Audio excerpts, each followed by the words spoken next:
మీ business ని develop చేసుకోవాలని అనుకుంటున్నారా? అయితే వెంటనే మీ పబ్లిక్ కోట్ న్యూస్ ద్వారా L band ad, Aston band ad, scrolling ad, ad with voice over, logo bug ad, video ads ద్వారా మీ యాడ్స్ ని పబ్లిష్ చేసుకుని మీ పరపతిని పెంచుకోండి.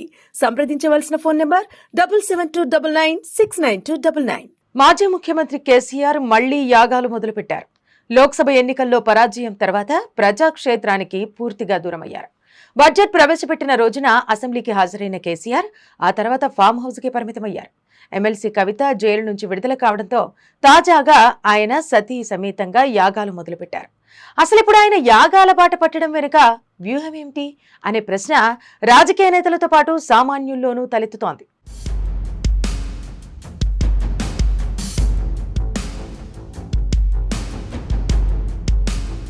బీఆర్ఎస్ అధినేత కేసీఆర్ కు సెంటిమెంట్లు, దైవభక్తి కూడా ఎక్కువే. తలపెట్టిన పని పూర్తవ్వాలని ఆయన తరచూ యాగాలు చేస్తుంటారు.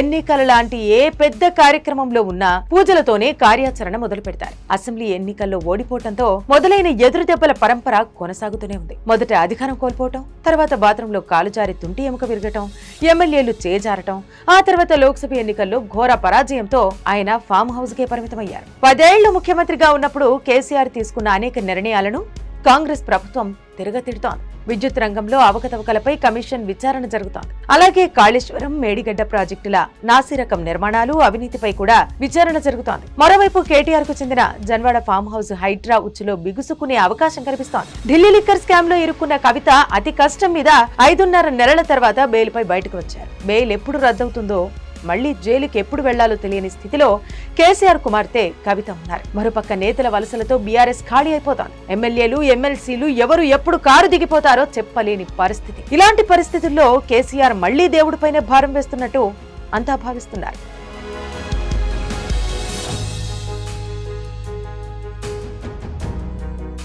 గడ్డు పరిస్థితులు తొలగి మళ్లీ పూర్వ వైభవం సాధించాలంటే యాగాలు చేయించాలని వేద పండితులిచ్చిన సలహాల మేరకు ఆయన యాగాలు చేయిస్తున్నారంట.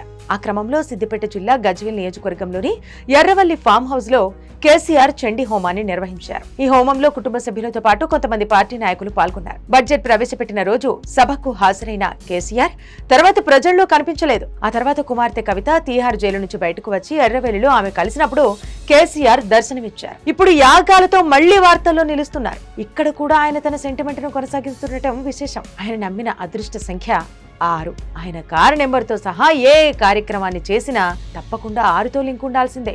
అందుకే 6వ తేదీనే యాగాలు ప్రారంభించారు. అయితే సారు కారు 16 అనే మాట ఆయనకు ఎన్నికల్లో కలిసి రాలేదు.